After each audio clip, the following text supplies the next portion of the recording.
বাংলার জন্য একবার ভেবে দেখুন।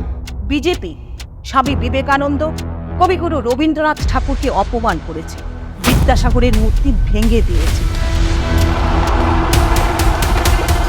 বাংলার সংস্কৃতিকে অসম্মান করেছে।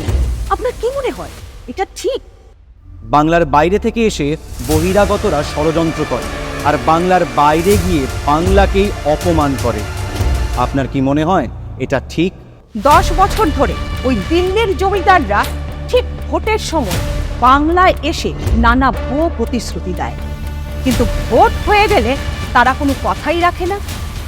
আপনার কি মনে হয় এটা ঠিক? গত 5 বছরে আমাদের থেকে দিল্লির জমিদাররা 4,60,000 কোটি টাকা কর হিসাবে নিয়ে গেছে, অথচ আমাদের হকের 1,60,000 কোটি টাকা জোর জবরদস্তি আটকে রেখেছে। আপনার কি মনে হয় এটা ঠিক? 100 দিনের কাজের প্রায় 59 লক্ষ কর্মীদের কাজ করিয়েও দিল্লির জমিদাররা হকের টাকা ইচ্ছে করে আটকে রেখেছে। আপনার কি মনে হয় এটা ঠিক? বিজেপি বাড়ি দেওয়ার প্রতিশ্রুতি দিলেও কথা রাখেনি। হকের টাকা আটকে 11,36,000 পরিবারের মাথার ওপর ছাদ কেড়ে নিয়েছে ওরা। আপনার কি মনে হয় এটা ঠিক?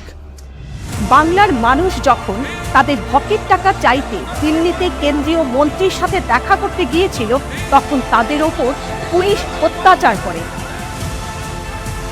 আপনার কি মনে হয় এটা ঠিক? রাজনৈতিক কারণে বাংলা বিদ্বেষী মনোভাব রেখে বাংলার মানুষের সাথে দুর্ব্যবহার করা, ঘৃণা করা, অন্যায়ভাবে জোর জবরদস্তি বঞ্চিত করা, এই কারণগুলোর জন্য বিজেপি কি বাংলা বিরোধী নয়? নিজেকে এবং নিজের পরিবারকে বিপদমুক্ত রাখতে এবং বাংলা বিরোধী বিজেপিকে উচিত শিক্ষা দিতে আগামী লোকসভা নির্বাচনে বাংলার এই লড়াইয়ে বাংলার সাথে থেকে বাংলাকে জয়ী করুন।